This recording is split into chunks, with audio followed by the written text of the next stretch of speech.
special guest, but before I introduce our special guest, I'm going to go through and introduce our crew. So our regular Third Row Tesla podcast crew. So today we have Omar Kazi, Tesla Truth. Boom. And we have Kristen from Hi. K10. Thank you. And we got Vincent Yu from Tasmanian. Hi. All right, great. And then we got Galileo Russell from Hyperchange. What up, Third Row? And then we got Viv, who's Falcon Heavy. Hey. Great. All right, Omar, do you want to introduce our guest? Please welcome the inventor of the car fart, Elon Musk. Thank you. Thank you. Please put that on my gravestone. Love it. So yeah, it's kind of crazy that we're actually all here, and thank you so much for doing this. You're welcome. We're all Tesla customers, fans, and it's really good that it's finally happening. And I remember that I was looking at your Wikipedia tweet that it's like this bizarre fictionalized version of reality, Yeah. and I replied to him like, why don't you come on a podcast and like tell your fictionalized version of reality? Sure, exactly. Until my fictionalized version. And you replied, okay, sure. And I was kind of like taken by surprise by that. And you know, the way you engage and listen to your customers online, it's like, I've never seen anything like that from, you know, a CEO of a public company or Sure. any executive.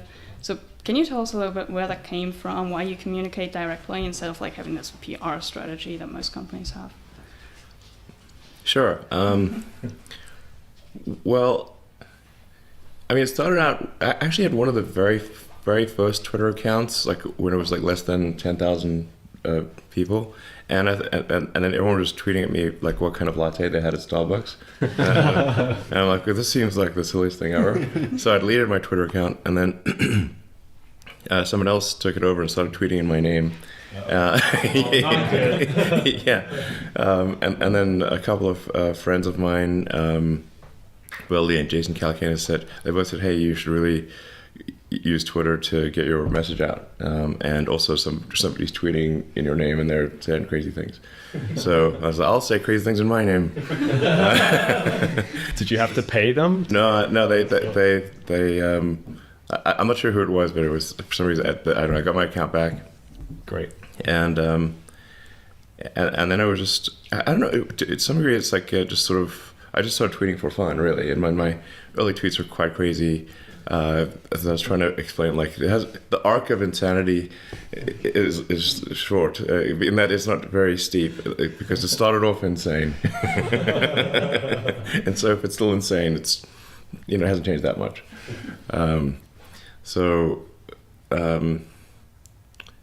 Yeah, and I don't know. It seemed kind of fun to.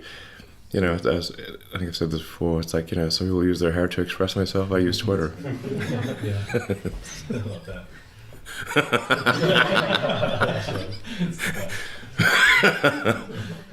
Why do you like Twitter so much? I mean, you could use Instagram, As for opposed to example, other but platforms. Yeah, exactly.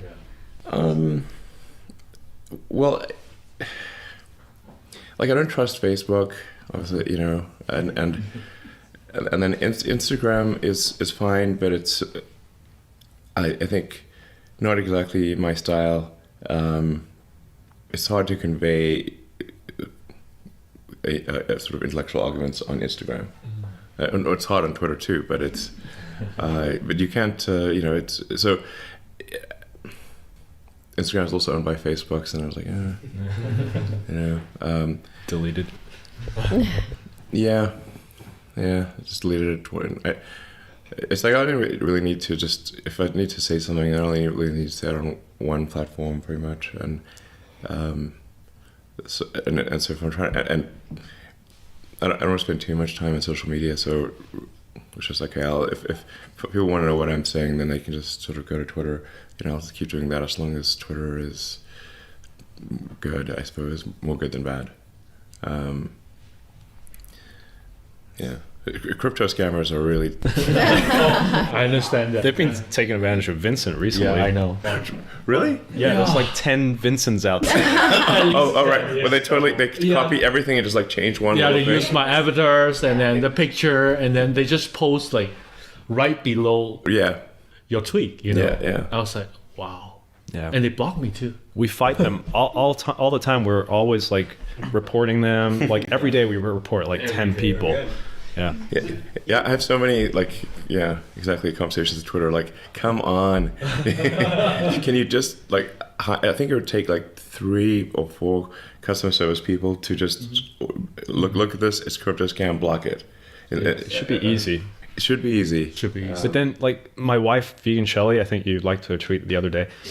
She got banned for like replying to one of your tweets and quoting like the video inside of it, and then she got suspended for like a day or something. I was like, what the heck That is is going strange, on? yeah. So it's just weird how the algorithm works. Yeah.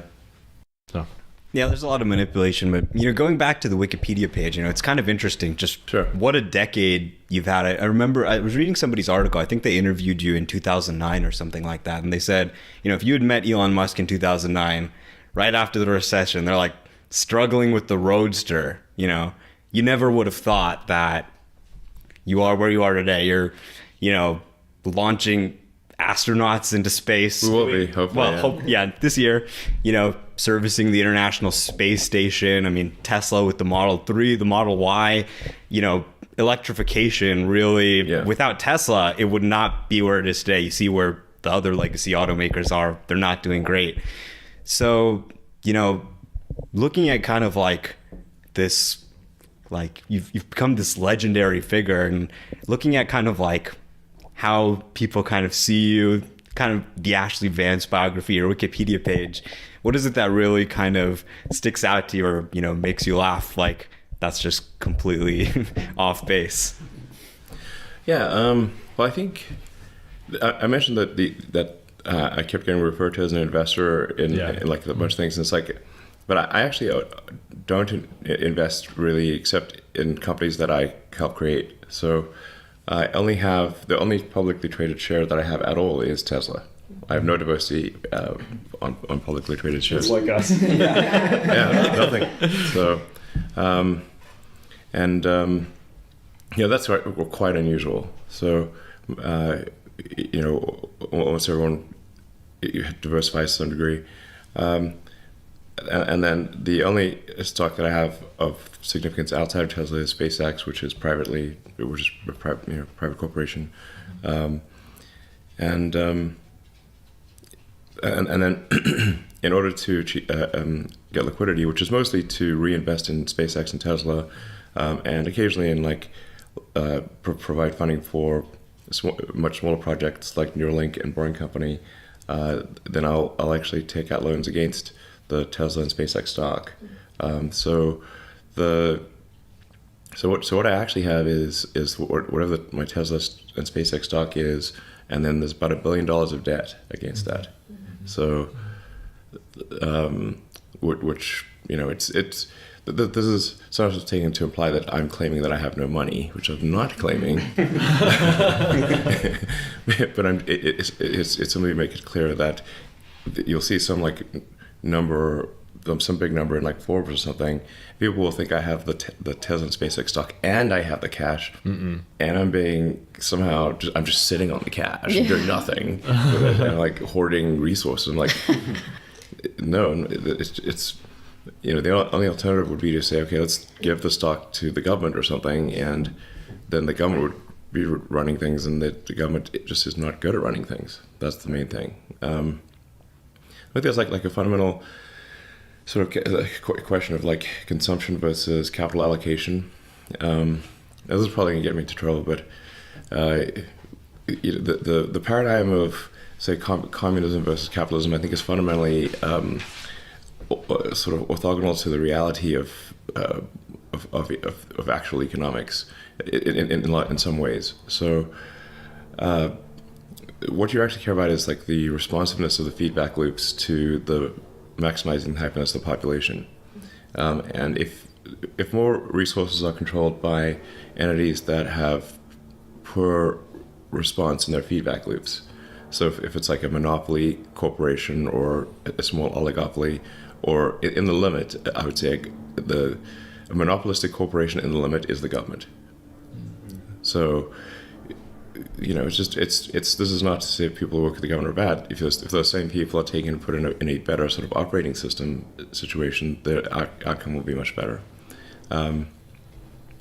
So it's really just what is the responsiveness of the organization to maximizing the happiness of the people. And so you want to have a competitive situation where it's truly competitive, where companies aren't gaming the system, and then where the rules are set correctly, and then you need to be on the alert for regulatory capture, where the referees are in fact captured by the players, which is, you know, and the players should not control the referees, you know, essentially, which can happen. You know, I think like that happened, for example, with I think the zero emission vehicle mandate in California, where California was like really strict on EVs, and then the car companies managed to sort of, frankly, in my view, trick the regulators into saying, okay, you don't need to be so hardcore about the EVs, and instead you say fuel cells of the future. But fuel cells are, of course, many years away, so forever. So they let up the rules, and then, you know, GM recalled the EV1 and crushed them in Exactly. a junkyard, That's which was awful. against the wishes of the Yeah. owner. I mean, They all lined up to buy them, and they wouldn't let them buy them. well, I mean, Chris Payne did this great documentary on it, and it's like the owners of the EV1, which by the way wasn't actually that great of a car, but they still wanted the electric car so bad that they held a candlelit vigil at the junkyard where their cars were crushed. Oh wow.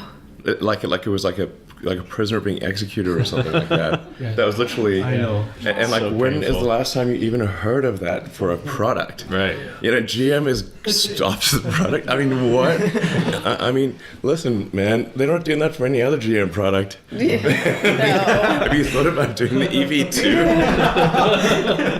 You know, it's kind of sometimes hard to get through these guys. You know, so anyway, I think that's a very important thing. So generally, we could see like these oligopolies forming, or duopolies, and then you get effective price fixing, and then they cut back on the R&D budget. Like kind of a silly one, frankly, is like candy. Like there's a candy oligopoly, and it's like, we don't see much innovation in candy. So you're still working on the candy company. Crypto candy, is that? Boring candy. Boring candy. The Wasn't boring it? candy? It's going to be boring candy. I haven't seen a candy yet that's good enough to send out, but and it's but I think it's there's like 3 companies or something that control all the candy in the world, pretty much. It's crazy. And dog food. Yeah, there's somebody constructed like this. It's this crazy conglomerate, and it's like dog food and baby food and candy, and it's like all, you know, Other brands. A rendering. yeah. You, Hundreds of brands. yeah, you think you're buying from different companies, but it all funnels up to like 3 companies or something like that. Don't send the rendering food to the candy company. Yeah. Yeah, big candy. So you want to have like a good competitive forcing function, so that you have to make the product better, or you'll lose. Like if you don't make the product better and improve the product for the end consumer, then that company should have relatively less prosperity compared to a company that makes better products. Now the car industry, you know, is actually pretty competitive, so that's good.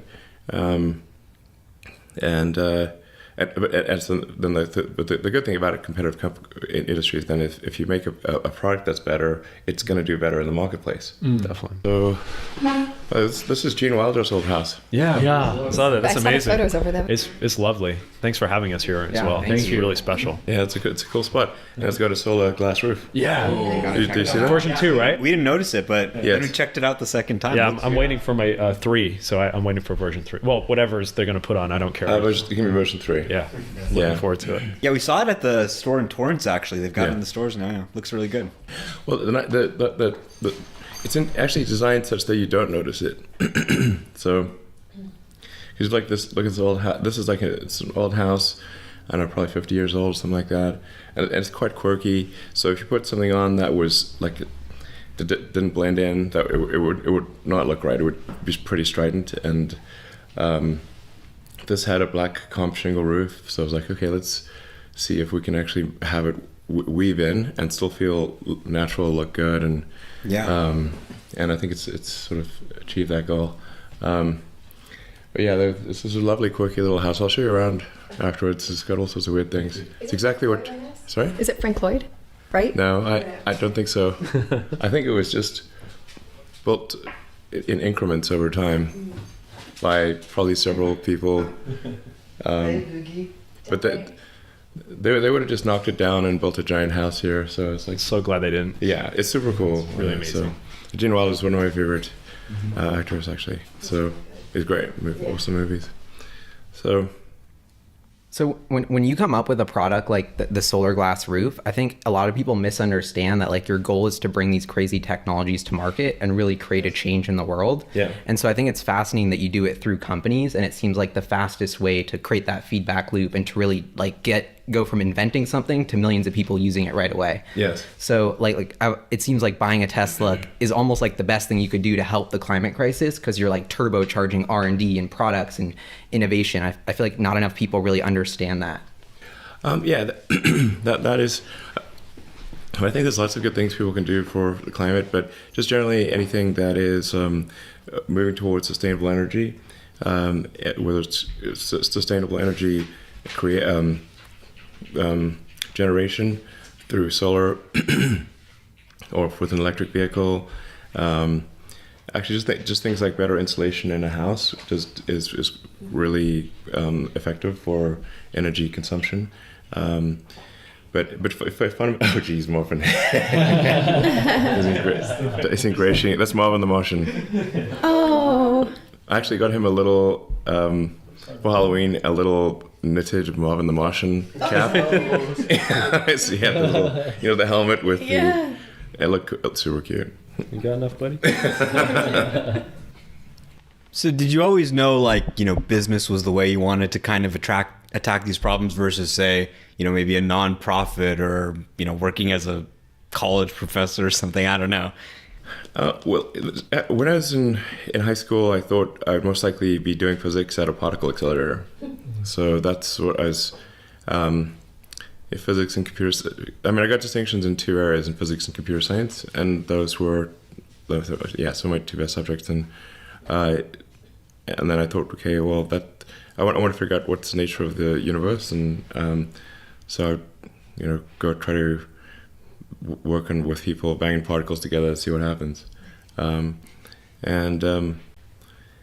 then it sort of things went along, and the superconducting super collider got canceled in the U.S. And that actually was like, whoa, what if I am working at a collider? It's been all these years, and then the government just canceled it. Wow. And then was like, I'm not going to do that. So, it's like, so well, we roll back a little. Like I was trying to figure out when I was a kid, I had like this existential crisis, and I was about 12 years old or something, and I was like, well, what does the world mean? What's it all about? We're living some meaningless existence, and then I made the mistake of reading Nietzsche and Schopenhauer, and I'm like, whoa, don't do that. Not you need to be a little older, I think. No, and actually, lately, these days, I sort of reread it. So I was like, he's not that bad. He's got issues. No question about it. But it's anyway. But then I read The Hitchhiker's Guide to the Galaxy, Douglas Adams, which is like quite a good book on philosophy, I think. And I was like, okay, we don't really know what the answer is, obviously. But the universe is the answer. And really, what are the questions we should be asking to better understand the nature of the universe? And so then, to the degree that we expand the scope and scale of consciousness, then we'll better be able to ask the questions and understand why we're here or what it's all about. And so we should sort of take the set of actions that are most likely to result in us understanding what questions to ask about the nature of the universe. So therefore, we must propagate human civilization on Earth as far into the future as possible, and become a multi-planet species to, again, extend the scope and scale of consciousness and increase the probable lifespan of consciousness, which is going to be, I think, probably a lot of machine consciousness as well in the future. And that's the best we can do, basically, and yeah, that's the best we can do. So, and thinking about the various problems that we're facing, or what would most likely change the future, when they were in college, there were sort of 5 things that I thought would be, I thought these were actually, these I would not regard this as a profound insight, but rather an obvious one. The internet would fundamentally change humanity, because it's like humanity would become more of a superorganism, because the internet is like a nervous system. Now suddenly any part of the human organisms anywhere would have access to all the information. Amazing. Instantly. Neuralink.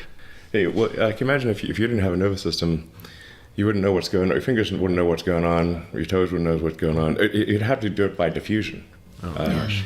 And and the way information used to work was really by diffusion. One human would have to call another human, or actually go write there. them. Yes, like if it was a letter, you would have to write a letter. You'd have to hand that letter to another human. That would be carried through a bunch of things. Find another person would give it to you. Inefficient. Extremely slow diffusion.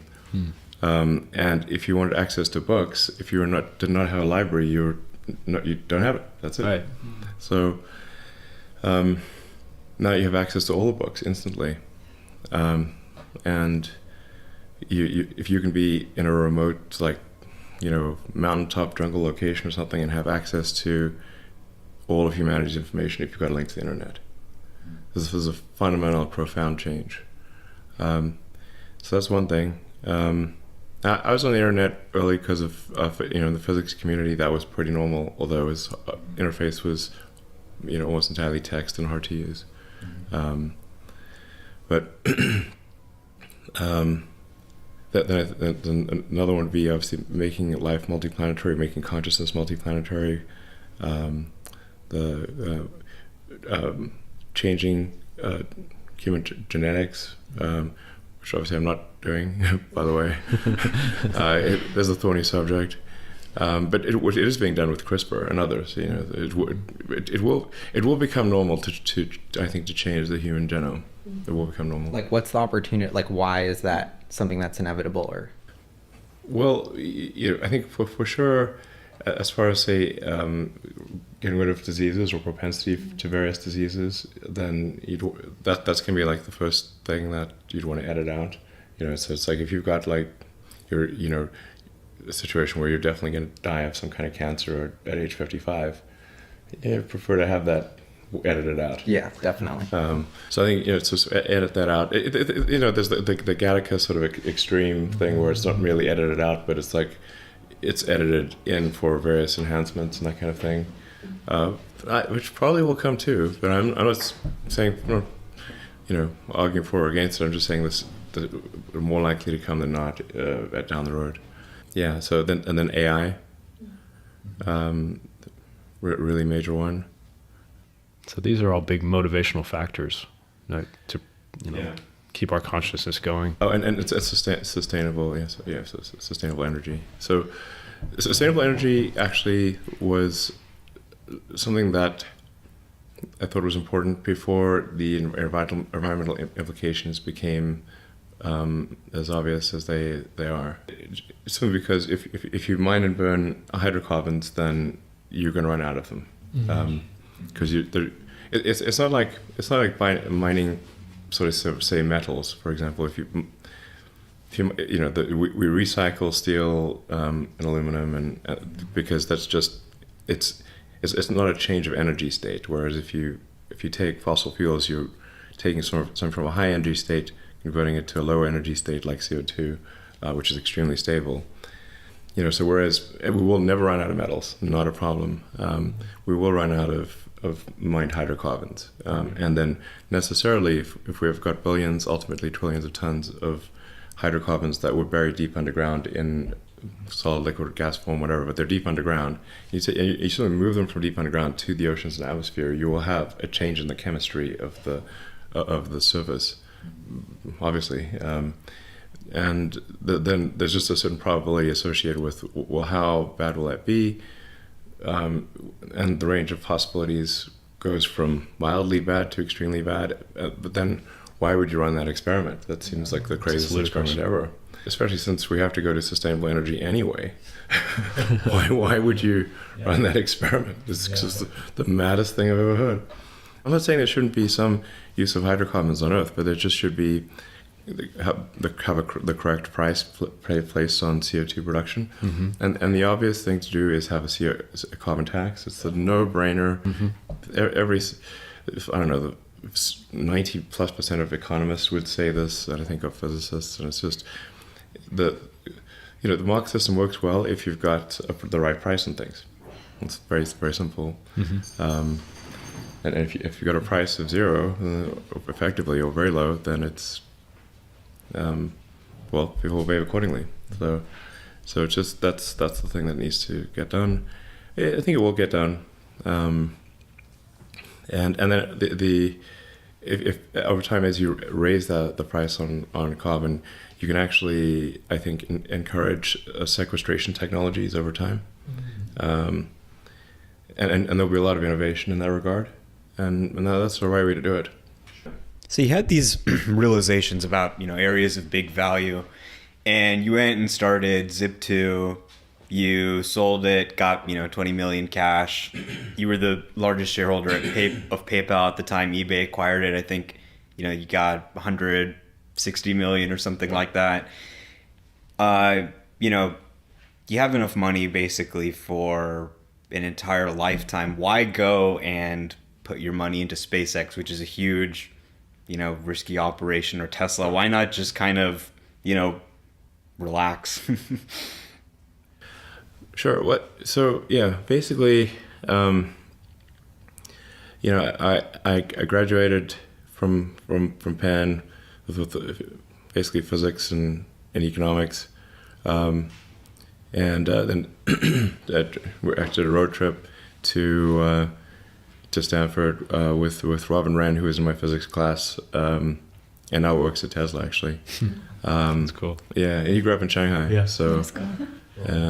Yeah, he's a very smart guy. He ended up continuing at Stanford, and I ended up going on deferment a couple days into the semester. But I was going to be studying material science and the physics of high energy density capacitors for use in electric vehicles. So the intent was, I was going to go, okay, I'm going to work on energy storage solutions for electric vehicles.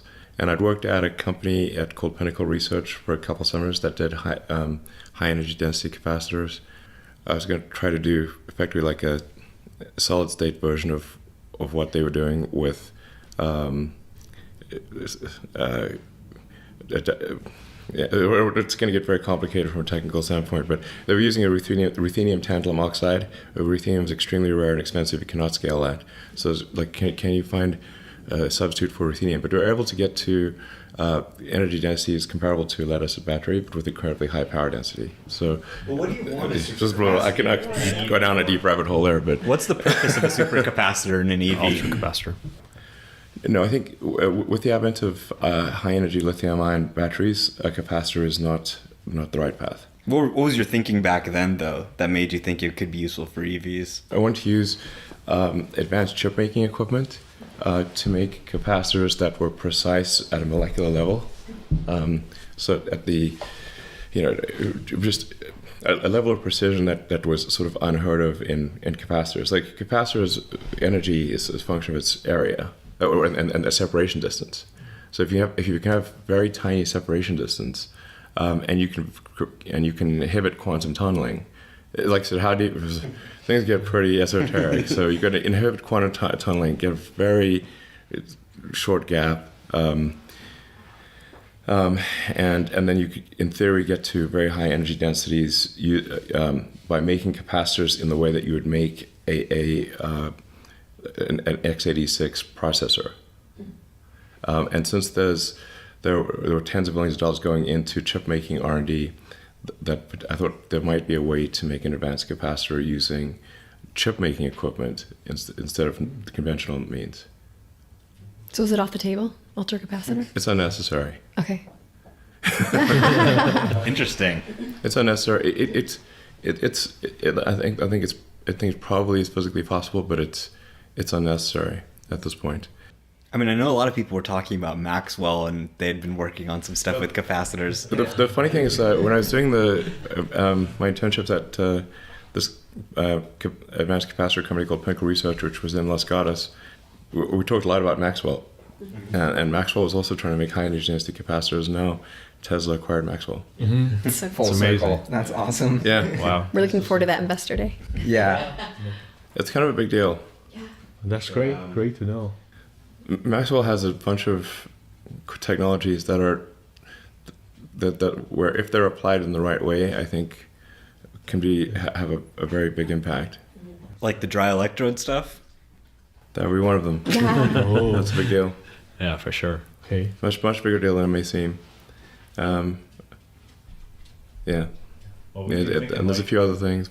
With the space that it takes up for the ovens, that for the current technology, you can save all that real estate space now. That's one aspect, and the cost reduction, the weight savings. I mean, there's so many pluses, right? Yes, I mean, there's many things there, but I'll have to wait until whatever battery day, Sure. which is hopefully in a few months. But I think we've got some pretty exciting things to share. So. Gally's very excited. Yeah, it seems like the pace of the innovation of the battery thing has just taken off. Like, since you guys have more capital and being able to have the Gigafactory be vertically integrated, just seems like no other car company's making that many batteries. So they're not even thinking about what comes next. But that They're not huge even, bet, Not even come close at all. Taycan 201 miles. not even. That's a joke. Yeah, no, it's true. The other car companies just really want to outsource battery technology. Not even making this battery module and cell, but they're obviously outsourcing the cells, but even outsourcing the modules and the packs. Yeah. And it's like they're really not thinking about fundamental chemistry improvements, and there's some pretty deep wizardry at Tesla on this front. I should say a bit about like electric vehicles or sustainable energy in general. I said it was pretty, I think, obvious to not just me, but to a lot of people, even go back 30 years or longer, that we must have a sustainable energy solution. In fact, it's tautological. If it's not sustainable, we must at some point find an alternative to it. Mm-hmm. And so, even if there were no environmental impact to the sort of fossil fuel economy, then we would run out of them, and then we'd have economic collapse, and civilization would fall apart. Yeah. So that was actually my initial motivation for electric vehicles. It's like, okay, we've got to have a solution that does not require mining hydrocarbons, that is sustainable in the long term. It was not actually initially from an environmental standpoint, because I had not realized the gravity of the environmental situation at that time. And I thought, actually, for sure, by now we'd have electric cars. For sure. But Are we back on the moon? yeah, totally. Why are we not back on the moon? Exactly. It's insane. It is insane. If you told somebody in '69 that we'd not be back on the moon in like 2020, they'd be like, you might have gotten punched, honestly, because they'd be like, you're just, it's like so insultingly rude to the future of humanity. Because they'd be like, what is wrong with you? It's encouraging. SpaceX is encouraging, though. Yeah. So it's like we should have a base on the moon. We should have sent people to Mars. None of that's occurred.